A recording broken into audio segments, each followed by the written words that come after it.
Jeanette Bennett. I'm the editor of Utah Valley Magazine, and I'm going to give you the director's cut of this brand new issue. Hot off the press, May-June 2013, new issue. I hope you enjoy it as much as we enjoyed putting it together. I'm going to tell you a little bit about behind the scenes. So this is Jeremy Guthrie, Major League Baseball pitcher. A lot of people maybe don't know about him yet, but you will, and you'll follow his career after you read this story because he's phenomenal. And he just signed a $25 million contract. Not many people in the county can say that. I met him when we were both in Dancing with the Community Stars last fall at Lone Peak High School. Don't YouTube it, but just know that neither of us won, but I came away with his phone number, and thus we have this article. But he was leaving for spring training in early February, so we had to do this interview pretty early. It's probably the earliest I've ever done a cover story. And of course I didn't write it till right before we went to the printer, but I had the interview done way in advance. And this issue also had a technology theme, which I'll show you a little bit about. And every May we do summer fun ideas. So ideas of things to do with your kids that are here right in the Valley. And also we highlight high schoolers who will change the world. This is our 13th year of doing that article. And cute babies. So there's a lot to look at. So one of our most popular articles is always this one, our high schoolers who will change the world. And we highlight one high schooler from every school in the Valley. And so that's way hard to narrow it down because there's so many great teenagers in the Valley, but we can only do one.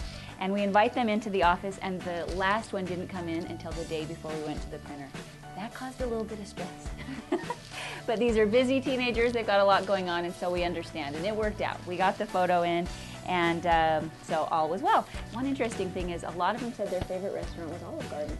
I would not have guessed that of our teenagers, but hey, I like Olive Garden too. They've got good taste.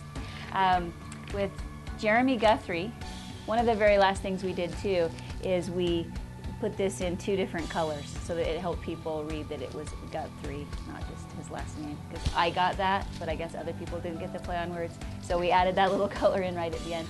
One of the photos I thought this was going to be our cover photo actually.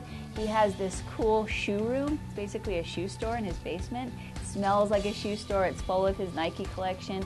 And I thought this would be the cover, but in the end it was a little too busy and we couldn't quite pull it off with the text and things. But I love that picture of Jeremy, and this is what he's really known for, I think, is this collection of shoes that he has.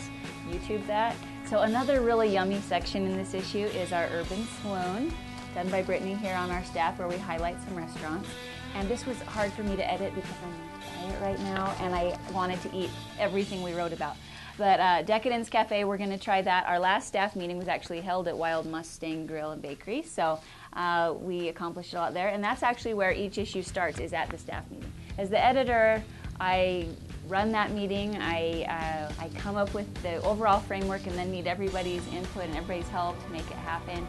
I usually write the cover story. In fact, I probably always write the cover story and my editor's letter, and I edit everything, and then a handful of things as well. One of the hardest things I had to do this issue was try out the Stress Fix Massage from Remedies to write about that. So that was a really hard day at the office. It's just a daily process, and I love it. I have a great life.